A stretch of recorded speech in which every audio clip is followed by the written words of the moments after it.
Hello everybody and welcome back to World of Warships Legends. My name is Spartan Elite 43 and tonight we are in my favorite ship on my favorite map.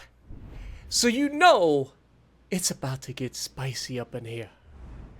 And we get my favorite spawn to go with it.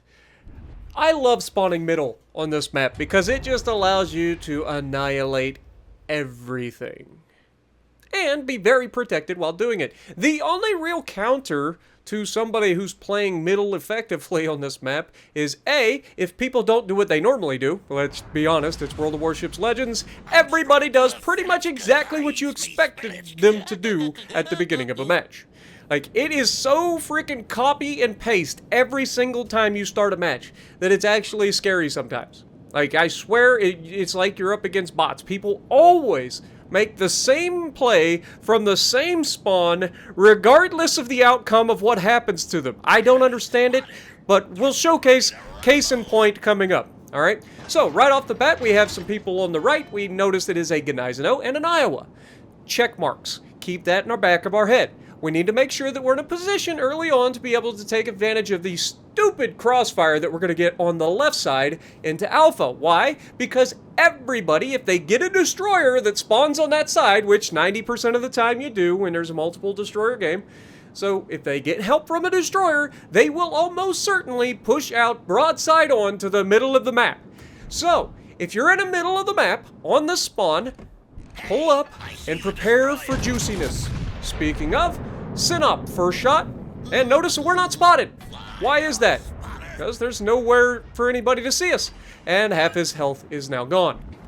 10 out of 12 rounds land on target, and we are almost ready to get our first proc of our accuracy mod.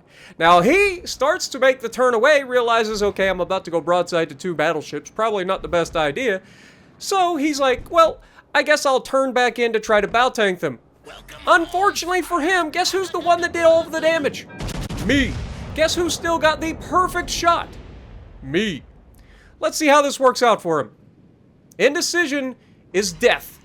Unfortunately, we managed to only hit 6 shells that time. We did Citadel him this time. We almost got our second proc on the second shot. It's funny how that works, isn't it? It's like Kansas is just busted good. It's so good. It's just accuracy by volume, and look at this. 6 seconds, 5 seconds, 4 seconds, 3 seconds. Come on, his mast is about to come on. No! No. So unfortunate. It's alright, though. I have a feeling he's going to get spotted. What I should have done is paid attention to his range. So I would have been able to maybe blind fire the back of his ship there. But unfortunately, we're just going to have to sit here and wait. Look at our little buddy friend here. He's like, What is this battleship doing? Oh my god, what is this positioning? Oh, look, there's a broadside battleship.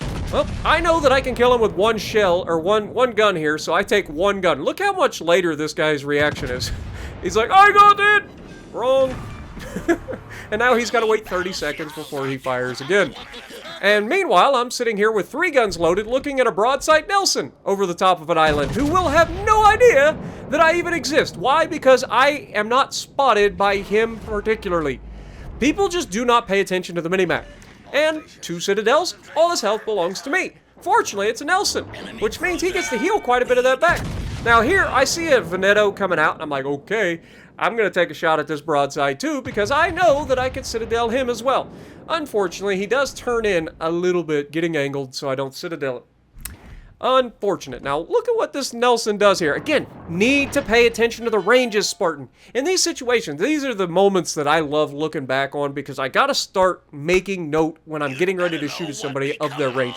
Guy's slowing down. He stopped broadside right now, begging for it, and I can't shoot him. Why? Because I didn't look at his range. I just sat there like a doofus going, I'm about to be loaded, and he inevitably disappears.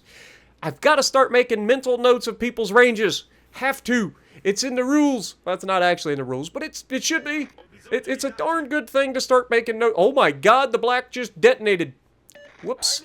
Well, I say, you can't say that, can you? You just can't. That ship's name needs to be changed. It should just be called the USS Black.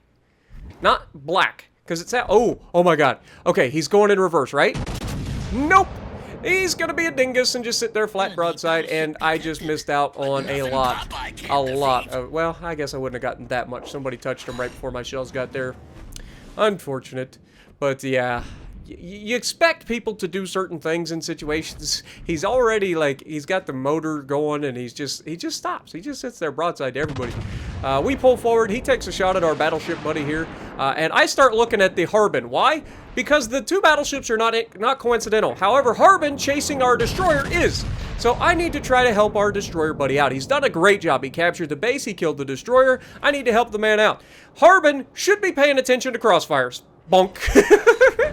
Down he goes. And right now, you know that destroyer's probably going, holy sh*, a battleship that actually pays attention and helps me out? I know! It's crazy, isn't it? It actually is. Now here, the Nelson's on fire. He's got no hit points. We ain't got a gun loaded anyway, so we're going to go ahead and start paying attention to the right. Now, we just got shot. Look at over on the right side. We've moved to a point where we're far enough forward that Iowa and Gneisno can take shots at us, right?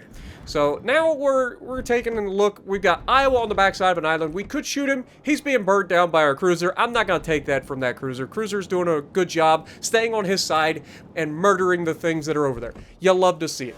Seeing people do the right thing in situations comes in so handy. So I'm just going to let him cook, you know? Let him cook. Meanwhile, I'm flipping, or should I say, meanwhile, back in the Hall of Justice, Aquaman prepares a peanut butter and jelly sandwich because he can't do crap. Alright, if you guys don't get where that reference comes from, there's a comic called Frank Caliendo. He used to do sports shows as well, but he does a lot of impersonations, and one of the things that he did, one of his bits was that one. But anyway, we've got a beautiful look at this guy. He's not even paying attention. How do you take a shot at me and then get so tunnel visioned on a cruiser that you just, like, completely ignore the fact that you're 6 kilometers away from a broadside Kansas? When a Kansas is showing you broadside, you're about to get punished. Just letting you know. Whether you're in the Kansas, you know you're going to get touched, or you're the one, like, looking at somebody who's not paying attention, and then he fires HE out of a Gneisno, and you just have to love it. You just have to. Here we know he has an icebreaker bow. We do overmatch the upper bow plating, so we go ahead and shoot into the upper bow plating. Knocked one of his gun out temporarily, and that's when I start looking. I know that there's a cruiser over here. I didn't know what it was. But you're going to see me ignore the Gneisno. I know he's dead at this point. We did everything we needed to do on him. We're going to leave him for our battleship buddy, and we're going to start coming out here to deal with the cruiser. Now, as soon as you saw me pull up the map there, what I'm doing is checking what I'm up against. I know it's a Plymouth. I know he has torpedoes. So you can see I do start to make sure that I angle away. I'm trying to outrun these torpedoes. But it's hard to outrun a set of torpedoes when somebody single fires them and spaces them out as much as this guy did. And so he does catch me with one, but at the end of the day, it's inconsequential. Oh my gosh. We've got our damage con. We haven't taken much damage, and at this point, it is absolutely just open season, waiting for this guy to come out of his smoke screen, right? Like, everybody on the map is in a position where they're like, oh god, I want to shoot a Plymouth. So we're going to try to put ourselves in a position to take advantage. You can see our mines back there. Again, he's done a great job in this fight, holding his side against all odds. And we have done a really good job of helping both sides of the map, as we should from the middle. That's the best part about the middle. Now you can see Plymouth pops up. He comes out of his smoke. We know he's going to turn left here. Should have aimed a little bit further to the left. And that dispersion is awful. We have a max artillery plotting room right now, and we got the worst dispersion possible, right? Now, what you're about to witness is Plymouth getting all his health yeeted by everybody else in the entire map. There goes one salvo, and you can see cruiser fire coming in, some more cruiser fire coming in, battleships chipping away. Meanwhile, I'm waiting for my guns to load, all because I didn't... Oh my god, he lost the rest of his health. Now here, I almost do not lead him enough. I gotta remember, the British cruisers have like a built-in propulsion mod. So when he comes out of that turn, he's gonna speed up, and he did. And I almost screwed the pooch. But 174,000 damage, first blood, high cal, dev strike, top of the leaderboard, 2,587 base XP with 3 kills. Let me know what you guys think. Do you guys enjoy Estuary as much as I do? I love the Estuary map. I really do. I wish I saw it more often. But if you like what I'm doing, punch the like button, leave a comment below, subscribe to the channel if you haven't already, and as always, I will see you in the next video.